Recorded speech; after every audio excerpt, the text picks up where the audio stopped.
안녕하십니까. 저는 유한타증권에서 레저, 미디어, 엔터테인먼트 업종을 담당하고 있는 박성호 연구원입니다.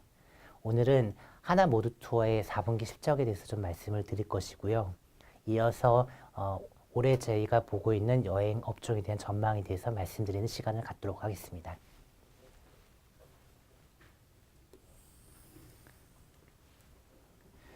네, 하나투어와 모두투어의 실적에 대해서 좀 말씀을 드리겠는데요. 이번 4분기 예상 연결 영업이익은 하나투어가 15억 원, 모두투어가 34억 원입니다. 양사 모두 대폭 감이익이 나오는 구조가 되고요. 작년도 4분기에 황금 연휴로 인해서 실적이 매우 좋았던 점을 감안을 하셔야 할 겁니다. 네, 그렇더라도 굉장히 실적이 좀 많이 부진한 거라고 볼 수가 있고요. 컨센서스는 하나투어가 42억 원, 모두투어도 동시에 42억 원입니다. 그래서 컨센을 대비한 상당히 좀 부진한 실적이 좀 나올 것으로 예상이 되고 있습니다. 하나투어 본사 같은 경우에는 영업이익이 8억 원에 그칠 것을 좀 보고 있는데요. 해외 패키지 손객 수가 7% 정도 감소를 하고 ASP도 3%가 감소를 할 것으로 지금 보여집니다.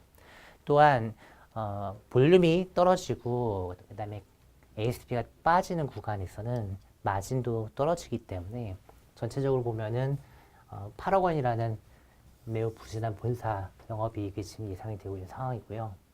이에 더해서 면세점 같은 경우 QOQ로 좀 적자폭이 축소는 되겠지만 여전히 23억 원이라는 큰 폭의 적자가 지금 예상이 됩니다.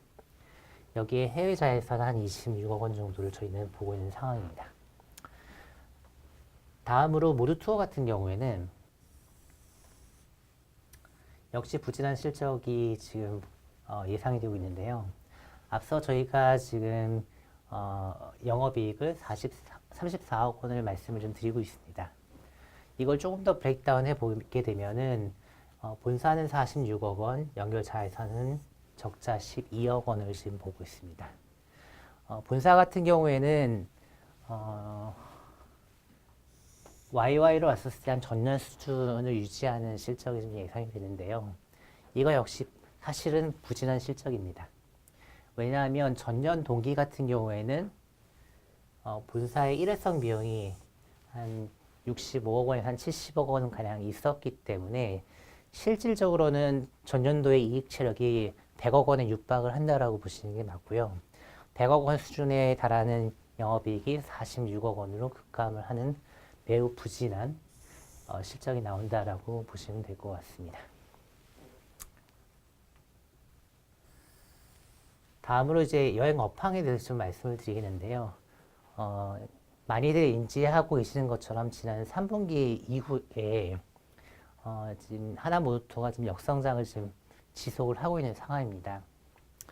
1월달 예약률을 보더라도 지금 역성장이 계속 이어질 걸로 예상이 되고 있고요. 2월달은 좀 반등을 하는 모습이 나타납니다. 근데 2월달 같은 경우는 전년도 평창 동계올림픽 당시에 해외여행 수요가 좀 일시적으로 위축됐던 기저효과가 있습니다. 더 중요하게 봐야 할 지표는 3월달 지표가 되는데요. 3월달도 양사가 마이너스 예약률 지금 보이고 있는 상황입니다. 현재 부진한 업황이 3월에도 좀 이어진다는 걸 좀 보여주는 지표라고 할 수가 있겠습니다. 이 지표를 가지고 좀 유출해 보면 1분기 실적도 부진할 것으로 예상이 됩니다. 2019년 1분기 패키지 손객 증가율은 소폭의 플러스 또는 플랫이 유력을 한데요. 어쩌면 마이너스 성장이 나올 수도 있는 상황입니다. 이렇게 되면 감익이 또 불가피한 상황이라고 볼 수가 있겠고요. 그러면 반등이 언제 나올 것인가를 좀 고민을 해봐야 할 것 같습니다.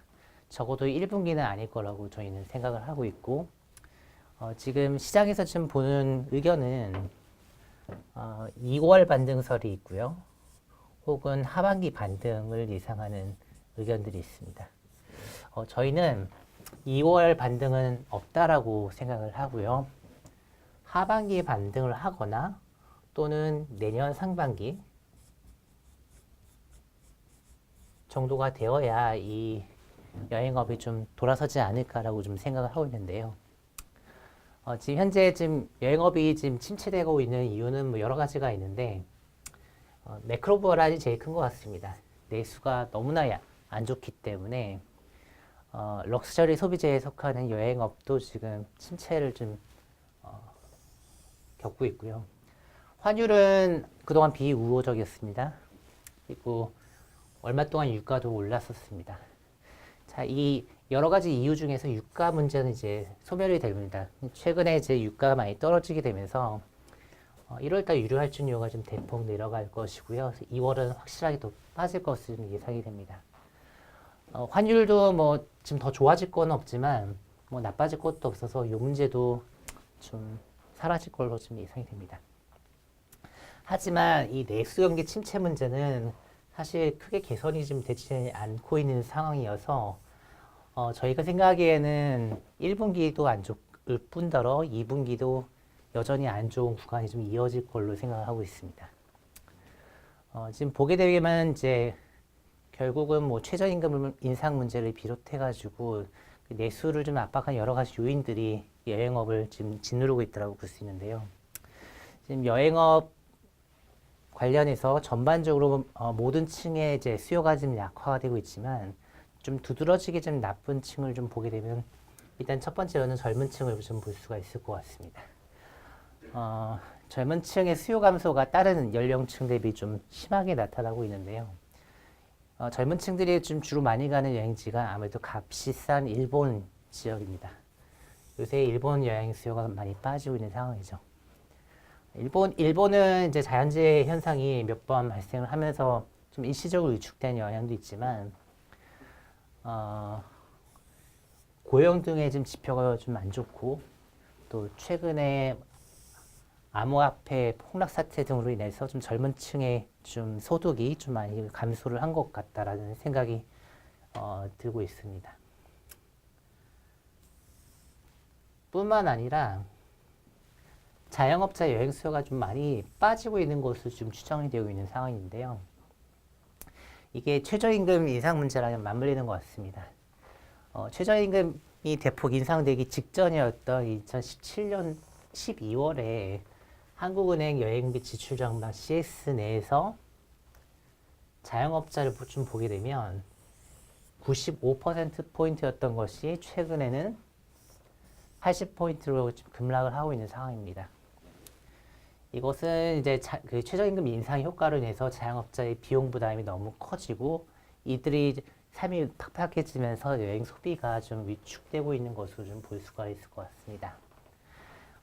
이번 최근에 지금 그 안 좋은 여행업 업황이 이런 부진한 안 좋은 이제 내수 이슈에서 좀 비롯된 것이라고 한다면 지금 2019년도에도 최저임금이 거의 한 11% 정도 올라가고 있기 때문에 당분간 이 문제가 좀 금방 해소가 되지는 않을 것으로 좀 보여지고요. 이렇게 본다고 하면은 지금 올 3분기가 되면 2019년 3분기가 되면은 전년도 이제 기저효과가 좀 발생을 하기 때문에 역성장은 이제 좀 많이 좀 줄어들 것 같지만 이 이슈가 계속 이어진다고 한다면은 수요가 추가적으로 감소할 가능성을 배제할 수가 없어서 좀 2019년 하반기도 그다지 좋을 것 같지는 않습니다.